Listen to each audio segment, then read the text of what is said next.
आज खबर उत्तराखंड।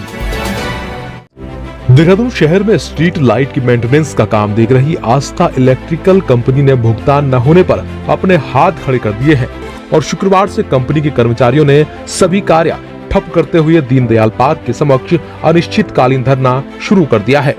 आपको बता दें कि पिछले कई सालों से आस्था इलेक्ट्रिकल कंपनी 100 वार्डों में एलईडी लाइट लगाने और इनकी मरम्मत का कार्य बखूबी देख रही थी, लेकिन पिछले 2 सालों से आस्था कंपनी को 4 करोड़ रुपए का भुगतान EESL कंपनी द्वारा नहीं किया गया है, जिसके चलते अब आस्था कंपनी अपने कर्मचारियों को वेतन तक नहीं दे पा रही है। आस्था इलेक्ट्रिकल कंपनी का कहना है कि EESL कंपनी उनका भुगतान देने में आनाकानी कर रही है और अब आगे वो कार्य करने में असमर्थ है।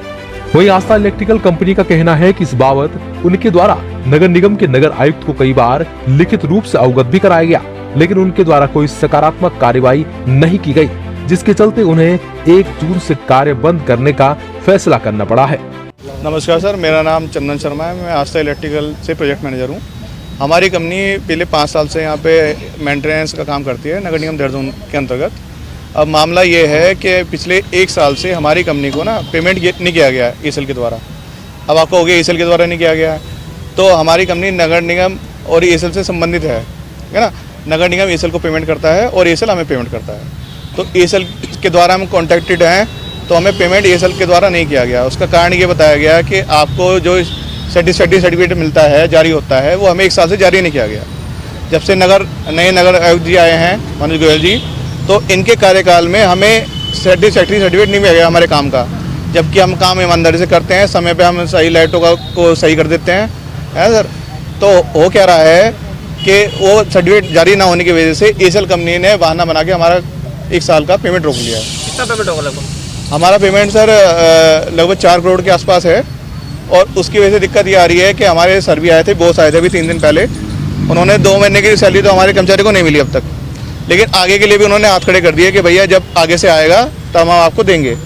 अब EESL कंपनी वालों का कहना ये है कि पहले आप नगर निगम से सर्टिफिकेट लेके आओ, तब हम आपको राशि जारी करेंगे।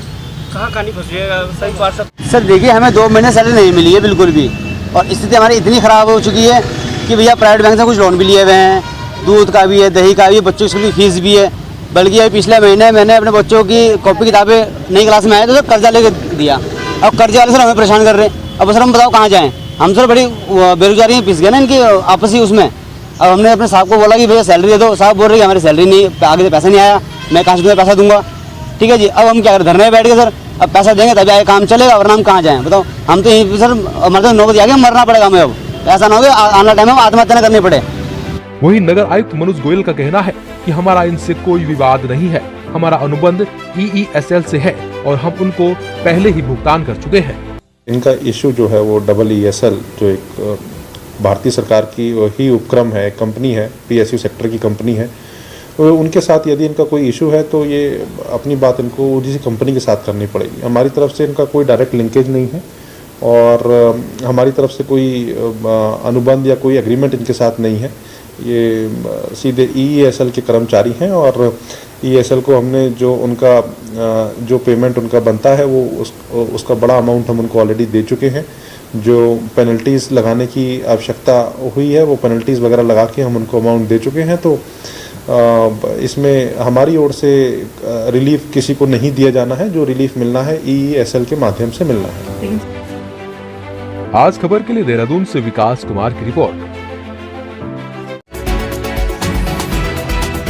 आज खबर उत्तराखंड।